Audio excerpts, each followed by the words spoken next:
अब जनरल वाला देखिए, जनरल पर्पस या इम्पोर्टेंस क्या है। फर्स्ट आपको पॉइंट बताया, organisation and integration of whole work on the basis of job duties and responsibilities. अगर आपने जॉब एनालिसिस किया है किसी जॉब का, आप उसमें क्या क्या काम करना होगा, किस तरह की ड्यूटीज़ हैं, रिस्पॉन्सिबिलिटीज़ है, उसके बारे में सारी आप इंफॉर्मेशन इकट्ठी कर लोगे, ऑर्गेनाइज और इंटीग्रेट कर पाओगे। Organise and integrate whole work on the basis of job duties and responsibilities. तो क्या, कितनी क्वालिफिकेशन है, क्या काम करना है, कैसे कंडीशंस है, इसको आप अच्छे से ऑर्गेनाइज कर पाओगे। Facilitation of organisational planning through detailed definition of the job. अब जो एम्प्लॉयर है, अगर उसने हर जॉब को एनालाइज किया हुआ है, तो वो अपनी इंस्टीट्यूशन में, अपनी ऑर्गेनाइजेशन में अच्छे से ऑर्गेनाइजेशनल प्लानिंग भी कर पाएगा। देखिए उसको कितने बंदे चाहिए, किस किस तरह की ड्यूटीज़ परफॉर्म करें, कितनी उनकी क्वालिफिकेशन हो, तो वो अपना भी एक ऑर्गेनाइजेशनल हिरार्किक चार्ट बना सकता है। कौन सबसे टॉप पे होगा, उसके नीचे कितने लोग काम करेंगे, उसके नीचे कितने लोग काम करेंगे। सो ऑर्गेनाइजेशनल प्लानिंग भी अच्छे से हो पाएगी। सो एक तरह से job analysis is not only for the guidance worker, job analysis employers को भी हेल्प करती है कि हमने किन लोगों को रिक्रूट करना है। तो ये देखो, तीन लोगों को हेल्प करी जॉब एनालिसिस, एक तो गाइडेंस वर्कर को, एक जिसने जॉब लेनी है और एक जिसने जॉब देनी है, सबकी ही हेल्प होगी। उसके बाद recruitment, selection and placement on the basis of personal qualification. अभी मैं यही बता रही हूँ आपको, चुनना, रिक्रूट करना और सही जगह पे प्लेस करना, सिलेक्ट करना एम्प्लॉयज़ को और उनको प्लेस करना सही जगह पे on the basis of qualification. ये भी हेल्प होती है हमारी, और ये भी एक पर्पस है। उसके बाद grievance, settlement of grievances through a careful assignment of responsibility, defining of task and duties. अब व्हाट डज दिस मीन। अब कोई ऑर्गेनाइजेशन है जिसमें क्लियर कट बताया हुआ है ये पर्सन ने ये जॉब करनी है, he will be responsible for this. अब कोई गड़बड़ हो जाती है तो वो आराम से लोकेट हो जाएगी कि किसकी ड्यूटी थी और कहाँ पे ड्यूटी जो है वो फुलफिल नहीं हुई। तो ये अब आपने क्लासिफाई किया हुआ है। जैसे फॉर एग्जांपल हम कॉलेज की रिस्पॉन्सिबिलिटी ले लेते हैं। कॉलेज में अब बेल मारनी है पीरियड की, तो वो ये कोई पीएन है, जैसे हमारे बलबीर आंटी मारती है, तो अगर बेल नहीं बजी तो किसको हमने पकड़ना है, बलबीर आंटी को। अच्छा, अगर टाइम पे मतलब कोई पीरियड, कोई क्लास खाली है, तो वो टीचर रिस्पॉन्सिबल है जिसका वो पीरियड है। और अगर कॉलेज जाने के बाद लाइट्स फैंस ऑन रह जाते हैं, तो हमारे जो पीएनस या स्वीपर्स की ड्यूटी लगी है वो रिस्पॉन्सिबल हैं। तो कोई भी कहीं कहीं पे प्रॉब्लम हो जाती है तो हमें पता है किसको हमने रिस्पॉन्सिबिलिटी दी हुई थी, हमने उसी को पकड़ना है, उसी को हमने क्वेश्चनिंग करनी है। तो ये भी ईजी हो जाएगा अगर जॉब एनालिसिस की हुई है। तो ग्रीवेंसेस नहीं रहेंगे ना, एक दूसरे पे ब्लेम गेम नहीं रहेगी कि इसकी वजह से काम खराब हुआ, इसकी वजह से काम खराब हुआ, क्योंकि हर काम की जिम्मेवारी जो है वो पहले दी गई होगी। Setting up of production standards through time and motion study. ये एक फ्रेज है बच्चा, time and motion study. Time and motion study मतलब कोई एम्प्लॉयर कितने टाइम लेता है काम करने के लिए और कितनी स्पीड से काम करता है, टाइम एंड मोशन। तो ये टाइम एंड मोशन को जब हम स्टडी करते हैं उससे प्रोडक्शन स्टैंडर्ड्स हैं।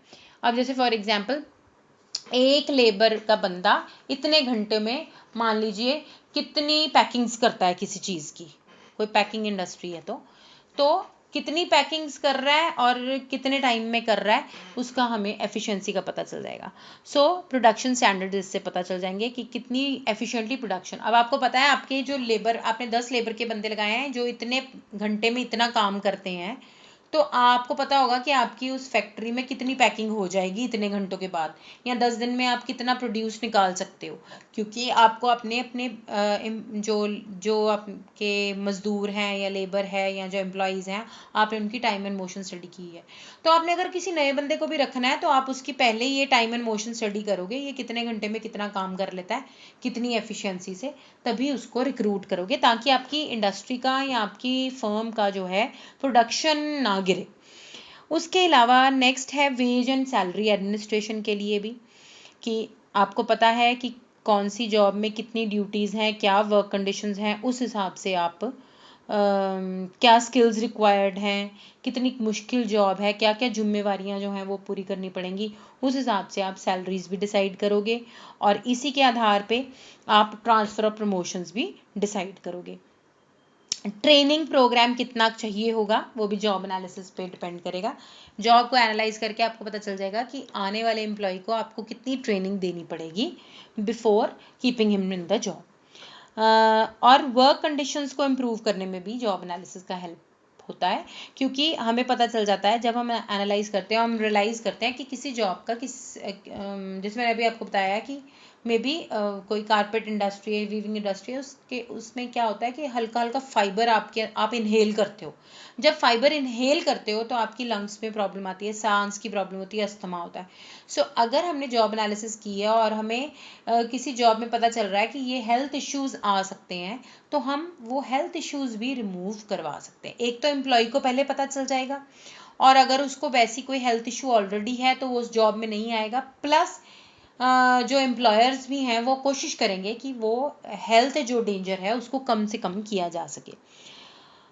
और इससे जॉब एनालिसिस से हम एम्प्लॉय की प्रोडक्टिविटी भी जो है इम्प्रूव कर सकते हैं, क्योंकि मैंने अभी आपको बताया, आपको पता है किसने क्या काम करना है, कब करना है, आपने टाइम एंड मोशन स्टडी भी किया हुआ है, तो उससे आपका जो काम है बड़ा सिंप्लीफाइड है, कौन कितना क्या कब करेगा, तो इससे आपकी एम्प्लॉय की प्रोडक्टिविटी जो है वो भी इम्प्रूव होगी। और इसके अलावा सोशल इकोनॉमिक मार्जिनल वैल्यूज़ भी हैं जॉब एनालिसिस की, या इम्पोर्टेंस है। वो क्या है, इसमें कहते हैं कि लेबर की जो नीड्स हैं उसके बारे में पता चल जाएगा।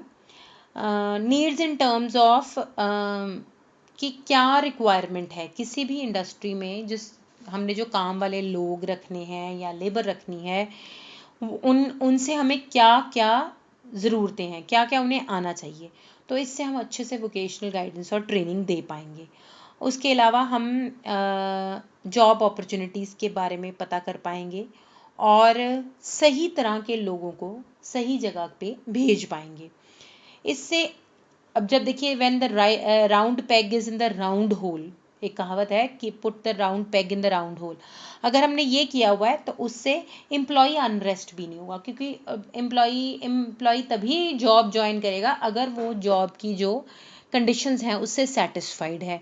एम्प्लॉयर तभी एम्प्लॉय को रखेगा जब वो उसके रिक्वायरमेंट के हिसाब से है, उसमें वो सब एबिलिटीज़ हैं जो उसको जॉब के लिए चाहिए।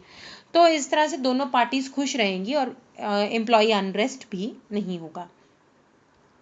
अब इससे कहते हैं सोसाइटी को भी बेनिफिट है कि इंडस्ट्रियल एक्सीडेंट्स या कोई अनप्लेजेंट जो इंसिडेंट्स होते हैं वो नहीं होंगे। जैसे मैंने हेल्थ इश्यूज़ की बात की है, तो अगर आपने किसी की हेल्थ अलाउ नहीं करती और आपने उसको वहाँ पे उस जॉब के लिए रखा हुआ है, तो नेचुरली ही कैन मीट विद एक्सीडेंट्स। अब या कोई ऐसी जॉब है जिसमें लंबे ड्यूटी आवर्स हैं और कोई पर्सन नहीं दे सकता। अब वो एम्प्लॉय, कई बार आपने सुना होगा कई लोग ओवर टाइम करते हुए या लॉन्ग आवर्स में सो जाते हैं, आंख लग जाते हैं और कई बार मशीन में आके उनका हाथ कट जाता है, ऐसे इंसिडेंट्स हो जाते हैं। तो ये सब से बचने के लिए भी जॉब एनालिसिस करना ज़रूरी है, ताकि एम्प्लॉय प्रिपेयर्ड हो उसे कितने वर्किंग आवर्स देने पड़ेंगे अपनी इंडस्ट्री को। इससे हम नेचुरल है कि बेटर प्रोडक्शन कर पाएंगे, सोसाइटी में बेटर इनकम जो है वो जनरेट कर पाएंगे। एम्प्लॉयज़ को जॉब्स लेने में जॉब एनालिसिस से बहुत ज़्यादा फ़ायदा होता है।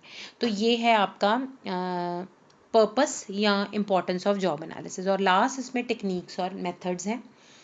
पहला है क्वेश्चनेयर मेथड। क्वेश्चनेयर मेथड में क्या किया जाता है, लिपमैन ने भी बताया, मुलर ने भी बताया कि जो लोग किसी इंडस्ट्री में ऑलरेडी लगे हुए हैं, किसी ऑर्गेनाइजेशन में ऑलरेडी लगे हुए हैं, उनसे हम क्वेश्चनेयर्स भरवाते हैं, जिससे हम उस जॉब के physical, mental, emotional, social characteristics क्या रिक्वायर्ड होंगे उसके बारे में स्टडी कर सकते हैं, और उन क्वेश्चनर्स के आंसर्स के आधार के ऊपर हम उस जॉब का एनालिसिस कर सकते हैं। टेस्टिंग मेथड भी हम यूज़ कर सकते हैं, हम साइकोलॉजिकल टेस्ट लगा सकते हैं, intelligence test, aptitude test, personality test लगा सकते हैं। अलग अलग लोग, अब ये काम उन पे किया जाएगा जो ऑलरेडी किसी जॉब में हैं और उनसे आप क्वेश्चनर्स भरवाओगे या उन पे टेस्टिंग करोगे और उनके आंसर्स के, उनकी एबिलिटीज़ को निकाल के आप, जैसे किसी जॉब में कोई पर्सन बहुत ज़्यादा सक्सेसफुल है तो आप उस पर टेस्ट लगा के आप देख पाओगे कि उस जॉब के लिए क्या उसमें था जो वो सक्सेसफुल हुआ। तो इस तरह से एक बंदे से नहीं, बहुत सारे बंदों से आप डाटा जो इकट्ठा करोगे, उसको एनालाइज करोगे और आपको उस जॉब की रिक्वायरमेंट के बारे में पता चल जाएगा। उसी तरह से इंडिविजुअल साइकोग्राफिक मेथड है। अब साइकोग्राफिक मेथड में क्या किया जाता है कि किसी भी जॉब में जो हाई सक्सेस वाले लोग हैं उनको स्टडी किया जाता है डिटेल में, उन इंडिविजुअल्स को स्टडी किया जाता है कि उनकी क्या फैमिली हिस्ट्री है, क्या उनका फिजिकल मेकअप है, कैसा उनका जो इंटेलेक्चुअल है वो कैसा है मेकअप, मतलब शारीरिक और बौद्धिक उनका विकास कैसा है, इमोशनली वो कैसे हैं, सामाजिक जो करेक्टरिस्टिक्स उनकी कैसी हैं। ये सारा स्टडी करने से हमें पता चल जाएगा कि उन लोगों में क्या ऐसे ट्रेट्स थे कि वो किसी जॉब में सक्सेसफुल हुए। तो उसके बेस के ऊपर हम उस जॉब का एनालिसिस तैयार कर सकते हैं। और जॉब साइकोग्राफिक मेथड है ना नेक्स्ट।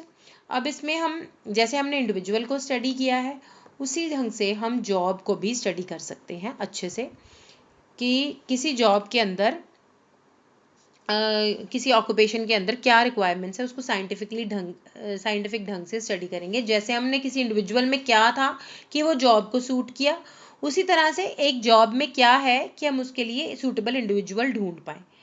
साइकोग्राफ बेसिकली एक पुराना शब्द है, एक फ्रेनोलॉजी मशीन थी।